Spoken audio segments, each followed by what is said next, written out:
Mahkamah Konstitusi akan memulai persidangan perselisihan hasil pemilu pada Rabu 27 Maret mendatang. Dan sampai hari ini MK sudah menerima 263 permohonan perselisihan hasil pemilu DPR dan DPRD. Sementara untuk DPD ada 11 permohonan perselisihan dan 2 permohonan hasil pemilu presiden yang masing-masing diajukan oleh Timnas Anies Mohaimin dan TPN Ganjar Mahfud. Di tahun 2019 lalu, Saudara, MK menerima 262 permohonan perkara hasil pemilihan umum 2019. Jumlah permohonan ini lebih sedikit dari permohonan hasil pemilu tahun 2024. Pada 2019, keputusan MK tidak banyak mengubah hasil pemilu presiden versi KPU yang memenangkan pasangan Joko Widodo Ma'ruf Amin. Apakah di tahun 2024 ini ada peluang Mahkamah Konstitusi mengabulkan permohonan sengketa Pilpres yang salah satunya adalah meminta pemilu ulang tanpa cawapres Gibran Rakabuming Raka? Kita bahas usai tayangan ini. Sidang sengketa Pilpres 2024 akan dimulai Rabu 27 Maret. Hakim Konstitusi punya waktu 14 hari kerja untuk memutuskan perkara. Juru bicara Mahkamah Konstitusi memastikan Hakim Anwar Usman tidak akan terlibat dalam sidang sengketa Pilpres. Ditaati ya, putusan itu ditaati dan saya kira dalam berbagai kesempatan itu sudah disampaikan bahwa Pilpres nanti akan digelar secara pleno oleh seluruh Hakim Konstitusi kecuali Pak Hakim Anwar Usman. Tim hukum Ganjar Mahfud mendaftarkan gugatan ke MK pada Sabtu lalu tanpa dihadiri oleh pasangan Capres-Cawapres Ganjar Mahfud. Selain meminta pemilu ulang di semua TPS, tim hukum Ganjar Mahfud juga meminta MK mendiskualifikasi pasangan Prabowo Gibran karena dianggap melanggar hukum dan etika. Kami meminta diskualifikasi kepada pasangan paslon 02 yang menurut hemat kami telah didaftarkan dengan melanggar ketentuan hukum dan etika. Dan itu sebetulnya sudah dikonfirmasi oleh MK-MK dan terakhir oleh DKPP.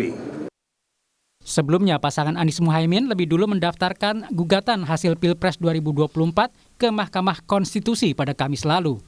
Senada dengan tim hukum Ganjar Mahfud, tim hukum Anies Mohaimin meminta pemilu ulang tanpa diikuti Gibran Rakabuming Raka. Kesalahan pencalonan calon wakil presiden di 02. Dari awal proses tersebut bermasalah dan lanjutan masalahnya luar biasa.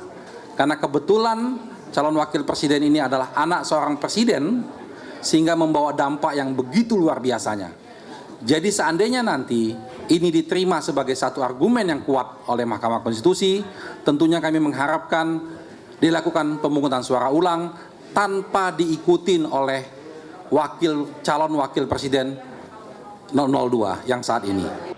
Wapres terpilih pemilu 2024 Gibran Rakabuming Raka menghormati upaya hukum yang ditempuh kedua paslon.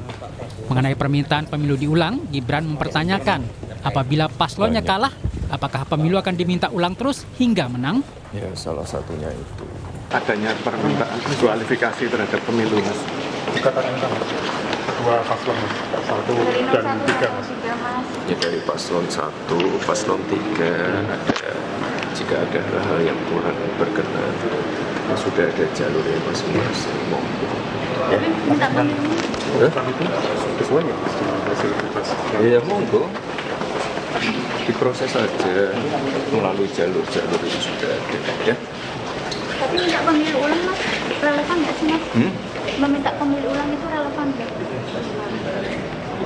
Ya monggo, itu tadi loh jawaban saya. Jika nomor 1, nomor 3 ada hal-hal yang kurang berkenan, silakan diproses melalui jalur-jalur yang sudah ada. Oke. Kalau pemilu diulang tanpa Mas Gibran itu tanggapannya gimana, Mas? Misalnya nanti diulang, terus jagoannya kalah, apa minta diulang lagi? Apakah minta diulang sampai menang? Ya, itu. Ya, sekali lagi, kalau ada yang kurang berkenan, silakan melalui jalur-jalur yang sudah ada, ya. Kan sudah ada mekanismenya sendiri-sendiri. Ya. perhatian kini tertuju pada para hakim Mahkamah Konstitusi. MK sebagai benteng terakhir penjaga konstitusi harus memutus sengketa hasil pemilu dengan adil berdasarkan bukti-bukti yang ada. Tim Liputan Kompas TV.